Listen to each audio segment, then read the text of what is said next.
ಅಂದರೆ ಆಲ್ರೆಡಿ ಹೇಳಿದ್ದೀನಿ, PDO ಹೇಳಿದ್ದೀನಿ, ನಮ್ಮ ಇಲಾಖೆಯವ್ರಿಗೂ ಹೇಳ್ತಾ ಇದ್ದೀನಿ, ಯಾರ್ಯಾರು ಪ್ರೈವೇಟ್ ಲ್ಯಾಂಡು ಕೊಡೋರಿದ್ರೆ ಅದನ್ನು ಪ್ರಚುರಪಡಿಸೋಣ. ಯಾರು ಇಂಟ್ರೆಸ್ಟಿಂದ ಬರ್ತಾರೆ ಅದನ್ನು ಮಾಡೋಣ. ಒಂದು ಆಕ್ಷೇಪ ಏನು ಅಂತ ಹೇಳಿದ್ರೆ, ನೀವು ನಾಳೆಯಿಂದನೇ ಮಾಡೋಣ ಅಂತೀರಾ, ಬಟ್ ಆಗೋದಿಲ್ಲ. ನೀವು ಇಲ್ಲಿಂದ ಹೋದ್ಮೇಲೆ ನಾವು ಎಷ್ಟೋ ವಿಚಾರಗಳು ನಮ್ಮ ಸ್ವಂತಕ್ಕಂತೂ ಏನು ಕೊಡಲ್ಲ. ಈ ತರ ವಿಚಾರಗಳನ್ನ ನಾವು ಕೊಟ್ಟಿರ್ತೀವಿ, ಆದ್ರೆ ನಮ್ಮ ಲೆಕ್ಕ ಅಲ್ಲೇ ಇರುತ್ತೆ ಸರ್. ಈ ನಂಬರ್ ದುರಸ್ತಿ ಮಾಡ್ಕೊಟ್ಟಿಲ್ಲ, ಮನೆ ಹೊಡೆದಾಕವ್ರೆ.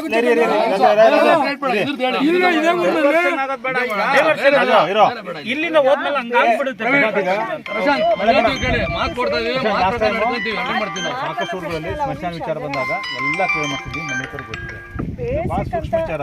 ಮನೆ ಕಟ್ಟೋದು ಬೇರೆ, ಅದು ಗ್ರಾಂಟ್ ಆಗಿಲ್ಲ, ಅದು ಬೇರೆ ವಿಚಾರ ಇರ್ತದೆ. ಸ್ಮಶಾನ ವಿಚಾರದಲ್ಲಿ ಬಹಳ ಸೀರಿಯಸ್ ನೋಡಿ.